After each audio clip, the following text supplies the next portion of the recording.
yang sudah saya sampaikan di awal tadi, saya sangat mengapresiasi langkah-langkah yang telah dilakukan oleh Menpan RB, kemudian Kepala BKN selama ini dalam seleksi CPNS. Saya kira dari hari ke hari semakin bagus dan kita tentu juga melihat hasilnya transparan. Namun walaupun belum sampai pada substansi yang kita harapkan tentang profil seorang ASN yang benar-benar bisa melayani masyarakat itu mungkin masih dalam proses ke depan, tentunya dalam perbaikan sistem perekrutan kita.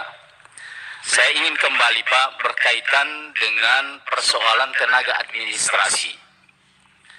Sebagaimana yang telah saya bacakan tadi di hasil rapat kita pada tahun 2020 yang lalu, salah satu kesimpulannya adalah Komisi 2 meminta kepada kementerian untuk memberikan porsi khusus kepada tenaga administrasi kita yang pada tahun 2013 seingat saya itu terakhir dilakukan seleksi seluruh Indonesia Pak. Dan kalau tidak salah ingat itu setengah dari usulan kita semua dari daerah itu yang dinyatakan lulus. Lulusnya pun itu kalau saya tidak salah ingat Pak Menteri waktu itu dinyatakan lulus dan tidak ada nilai, tidak diumumkan nilainya. Ya. Sehingga teman-teman yang lain yang belum lulus itu masih berharap akan mendapatkan nasib yang sama dengan saudara-saudaranya yang telah lulus di tahap awal itu. Namun mereka mungkin karena moratorium yang disampaikan tadi sehingga sampai hari ini mereka belum pernah terakomodir Pak Menteri. Mungkin Pak Menteri memang kalau kita lihat dari kategori tenaga administrasi yang ada, sesungguhnya belum menyentuh mereka Pak.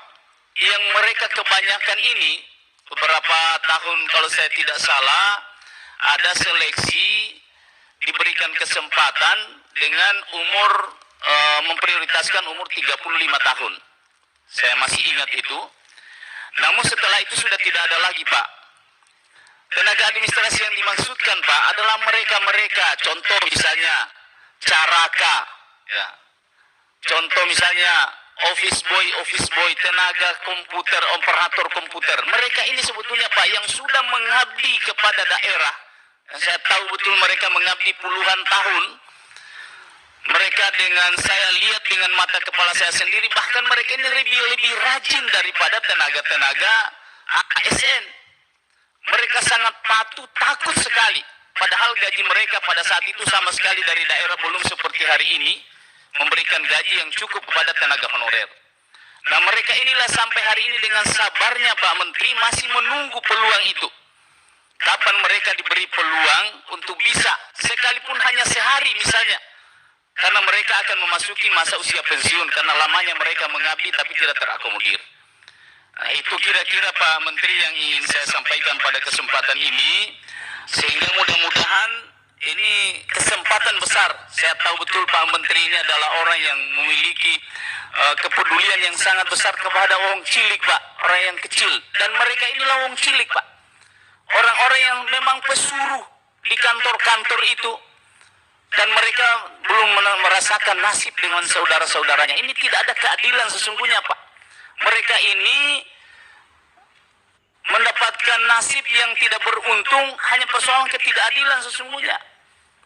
Karena sahabat-sahabatnya yang lain sudah terekrut mereka dengan seleksi yang formalitas sifatnya Pak. Yang saya ingat waktu itu.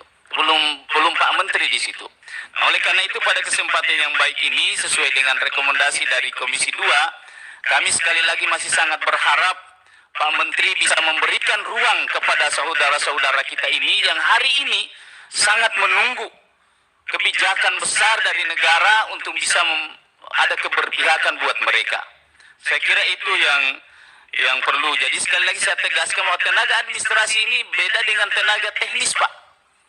Tenaga administrasi yang dimaksudkan yang hari ini mengeluh di mana-mana itu adalah mereka seperti yang saya sebutkan tadi, tenaga caraka, office boy, kemudian tenaga komputer yang dulu karena masih bikin-bikin amplop Pak Menteri dulu. Mereka ini tugasnya karena dulu belum secanggih sekarang. Ya. Masih mengetik dengan ketikan-ketikan mesin ketik biasa, belum komputer seperti hari ini. Itu yang pertama, Pak Menteri. Yang kedua, saya kembali kepada kepala BKN, Pak. Saya sangat memberi apresiasi tentu apa yang disampaikan Pak Kepala tadi, itu luar biasa. Memang kita lihat hasilnya. Namun ada satu hal, Pak, kekhawatiran kita ke depan, profil ASN yang direkrut dengan cara yang seperti yang kita lakukan hari ini.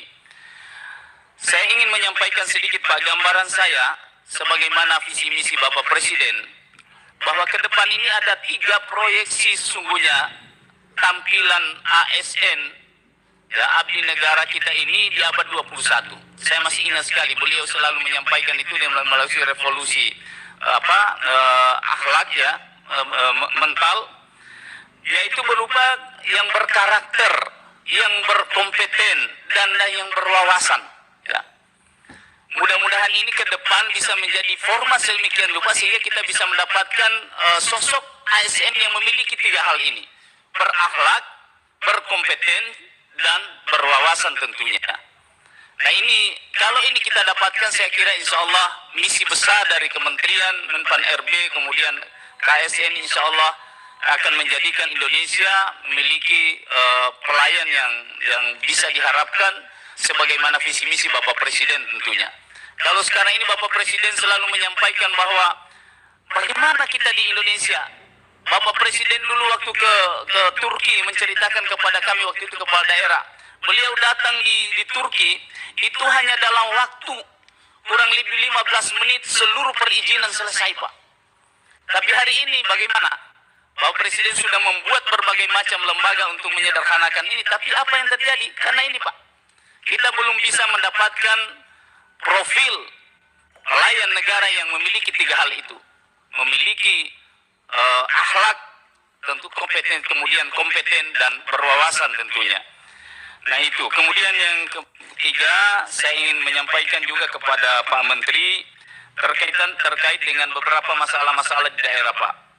Soal kepatuhan daerah dalam menyikapi tentang persoalan ASN. Mungkin ini ada hubungannya juga dengan Kementerian Dalam Negeri, Pak. Tapi banyak pengaduannya itu ke ASN, Pak. Soal misalnya politisasi ASN, dan ini mungkin saya sampaikan pada kesempatan ini kepada Pak Menteri, ini perlu diantisipasi, terutama dalam Pilkada 2024 yang akan datang. Ya, silakan, saya mau ikutin Pak Paul saja. Tadi Pak Anwar itu kena interupsi, Pak. Silakan, Pak. Terima kasih pimpinan. Assalamualaikum warahmatullahi wabarakatuh. Pimpinan dan anggota Komisi 2 yang saya hormati, Bapak Menteri Menpan RB serta seluruh jajaran yang hadir pada kesempatan ini, Pak Bima beserta seluruh staf, Pak Ketua ASN, hadirin dan hadirat yang berbahagia. Banyak sebetulnya yang ingin saya sampaikan kepada Pak Cahyo Kumolo, karena banyak cetusan yang Bapak sampaikan belakangan ini, dan itu saya responi juga di berbagai medsos. Untuk itu yang pertama saya masuk kepada apa yang menjadi topik kita pada siang hari ini. Ketika Bapak melansir tentang akan diterimanya CPNS dan P3K,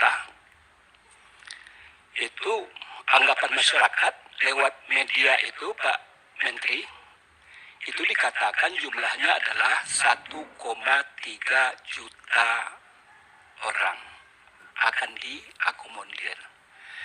Ternyata di slide yang Bapak sampaikan tadi berbeda dengan antara jumlah kebutuhan dengan jumlah rencana penetapan. Itu jauh berbeda, Pak. Kalau menurut saya jumlah rencana penetapan tentu sesuai dengan anggaran. Yang dilansir oleh berbagai mass media, saya ketika itu di Dapil, Pak, di Pasaman, 300 km dari Padang. Dan saya sedang bicara dengan kawan-kawan, guru, K2, dan staf. Dan saya malah mengapresiasi apa yang Bapak sampaikan, ini adalah merupakan peluang bagi Bapak Ibu terhadap kondisi yang disampaikan oleh pemerintah pusat. Tentu saya minta juga penjelasan, ternyata yang dilansir di koran itu hanya 60% dari kebutuhan. Nih harap-harap cemas juga nih. Sudahlah terbatas, kemudian juga dikurangi dari jumlah yang ada di berbagai mass media. Apakah mengutipnya yang salah atau bapaknya yang menyampaikan karena dan lain sebagainya. Saya tidak tahu persis. Oleh karena itu, berkaitan dengan penerimaan CPNS hari ini, bagaimana pula kebijakan pemerintah terhadap Bengkalai yang selalu kita bicarakan, yaitu masalah K2. Bagaimana format yang Bapak buat terhadap seleksi yang sedang kita lakukan ini. Ada yang hampir pensiun, ada yang sudah 20-30 tahun bekerja dan lain sebagainya, tanpa yang bersangkutan, ini anak didik tidak bisa bersekolah. Ini adalah semacam, ada debatable sebetulnya Pak. Kasihan kita kalau kita pergi ke kampung-kampung itu Pak.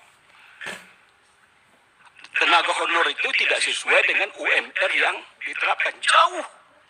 Harapannya adalah jadi pegawai negeri. Taruhlah P3K.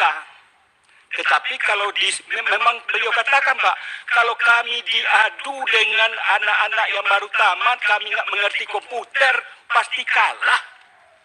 Dan ini adalah Bengkalai dari pemerintah. Harusnya bagaimana kebijakan Pak Cahyokumolo sebagai Menpan RB, perlu ada kepedulian. Ini kepedulian yang dimintakan nih Pak. Kebijakan yang dikedepankan terhadap K2 yang jauh jumlahnya sangat banyak. Ini isi hati yang disampaikan, saya juga hampir keluar air mata saya mendengar apa yang saya sampaikan, karena keterbatasan waktu tentu tidak bisa saya ungkapkan secara vulgar terhadap persoalan itu. Kemudian juga Pak Prima, berkaitan dengan ini juga, ada persoalan lagi. Setelah kita memformat jumlahnya sekian, ternyata ketika NIP dikeluarkan juga jauh berkurang. Apa yang Bapak sampaikan di sini? Usul masuk 49.620. Tetapi SK yang bisa kita keluarkan adalah berbagai macam yang Bapak alasankan tadi. Ada yang tidak memenuhi syarat lah dan sebagainya. Kalau tidak memenuhi syarat, menurut saya ini tak mungkin lah. Harusnya segala sesuatu meninggal, mengundurkan diri, kita dapat pahami. Tetapi kalau yang Bapak sampaikan, saya catat tadi Bapak menyebut, Pak Bima menyampaikan tadi, tidak memenuhi syarat. Padahal ketika dia masuk tes itu harus melengkapi persyaratan sebagaimana ditetapkan oleh panitia. Yang lain saya bisa terima, meninggal, mengundurkan diri dan lain sebagainya. Tetapi dengan tidak memenuhi syarat, apa yang dimaksud dari pada pengertian yang Bapak Bima sampaikan. Kemudian berikutnya adalah kepada Pak Menteri saya kembalikan. Banyak terobosan yang Bapak lakukan pada hari ini. Dan saya memberikan apresiasi yang luar biasa, dan barangkali itu adalah lanjutan yang saya sampaikan ketika pertemuan kita pada RDP dulu. Bapak kata saya, Bapak harus berani menyampaikan berapa kebutuhan ASN untuk negara dan bangsa ini. Dulu, ternyata Bapak menyampaikan ini di mass media, bahwa pemerintah akan melakukan pengurangan terhadap jumlah ASN sesuai dengan kebutuhan real yang diharapkan oleh Pak Jokowi. Dan saya memberikan apresiasi tentang itu. Tentu harus dilakukan secara bijak, Pak. Bagaimana caranya? Bapak sudah mulai ada keberanian sebagaimana saya dorong ketika itu. Kenapa Bapak tidak berani? Jumlahnya sekarang adalah 4.160.000 ASN. Dan saya ketika jadi dosen, jumlahnya adalah 5 juta. Betulkah itu atau tidak? Jawabannya baru saya dapatkan di media, Pak. Bukan pada hari ini.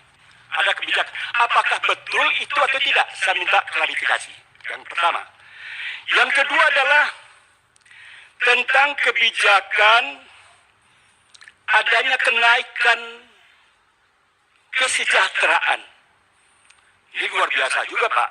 Apakah Bapak, setiap apa yang Bapak sampaikan, saya langsung sikapi dengan berbagai macam media, Pak. Jadi setiap apa yang Bapak kemukakan, saya langsung respon. Cuman ada juga beberapa hal, kebijakan itu Bapak sampaikan dulu di koran, bukan kepada kami. Bagaimana? Saya tentu akhirnya mempertanyakan juga, apakah sudah disiapkan dana untuk itu? Di satu sisi kita kelabakan menambah jumlah ASN dikarenakan keterbatasan dana. Di satu sisi lagi Bapak ada semacam paradoksi. Sekarang akan dilakukan kebijakan menaikkan kesejahteraan. Bagaimana bentuknya dan kapan dilakukan itu? Apakah ini betul yang Bapak sampaikan? Atau bagaimana? Sebab saya bacanya di koran, Pak. Karena Bapak adalah merupakan mitra Komisi 2 dan saya adalah ada di dalamnya, tentu saya punya kewajiban untuk mengklarifikasi, untuk mempush, untuk mendorong dan lain sebagainya. Ke depan saya minta juga kepada Bapak, apapun kebijakan yang dilakukan oleh Menpan RB dan juga kementerian lain akan lebih elok diberikan dulu kepada kami, atau bisikkan kepada pimpinan, pimpinan menyampaikan kepada kami, sehingga kebijakan itu ketika Bapak sampaikan ke media, kami bisa membackup. Kami lebih dulu tahu, misalkan. Ini kan enggak. Masyarakat dulu tahu, saya ditanya oleh wartawan. Ini kan kurang pas juga, Pak. Oleh karena itu, saya minta ini bagaimana tentang persoalan ini. Berikutnya juga Bapak menyampaikan bahwa 8 menit, Pak ya. Sudah tadi 8 udah menit. ada yang lama, Iya, Ketua. saya ngasih tahu sudah 8 menit ini. Siap, Ketua. Kemudian berikutnya adalah Bapak juga menyampaikan tentang bahwa Bupati Wali Kota sudah dilantik. Bapak juga mengatakan kapan waktu kalau daerah bisa mengganti sekda kapan saja. Nah, ini luar biasa juga. Terobosan nih, Pak. Ada semacam kekuatan bagi kepala daerah. Cuman tolong, apakah sudah disiapkan perangkat hukum sehingga jangan dijebak juga kepala daerah, belum ada dasarnya, tahu-tahu dia mengatakan saya melakukan ini karena sudah ada lewat berbagai mass media. Kemudian adalah tentang terakhir, karena diingatkan oleh pimpinan. Dulu saya diperintahkan oleh ketua memimpin. Sebetulnya saya tidak berani, Pak. Takut saya duduk sana, Pak.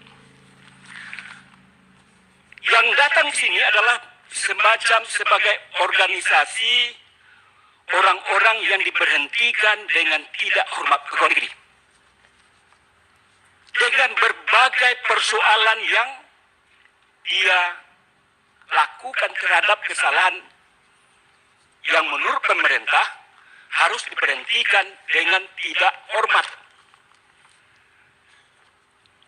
Complicated persoalannya, Pak. Jadi saya tidak perlu ungkapkan di forum ini. Beliau menyampaikan berkas ini. Permohonannya pasti bagaimana dipulihkan kembali dirinya itu sebagai ASN. Itu intinya. Jadi perlama nanti saya sampaikan. Dengan berbagai persoalan, Pak. Kadang-kadang ada karena orang iri, dengki, dan sebagainya. Masukan kepada pemerintah pusat juga tidak sesuai dengan yang sebenarnya. Oleh karena itu tentu ini sepenuhnya sebagai amanah wakil rakyat ketika saya memimpin ini, tentu harus saya sampaikan, mohon ada kebijakan dari pemerintah pusat dalam hal ini Pak Menpan RB yang punya tugas dan tanggung jawab terhadap hal tersebut. Barangkali mereka itu ada di atas floor ini, Pak. Mudah-mudahan Bapak bisa menerima sebelum saya akhiri, Ketua. Barangkali demikian. Terima kasih. Assalamualaikum warahmatullahi wabarakatuh. Salam.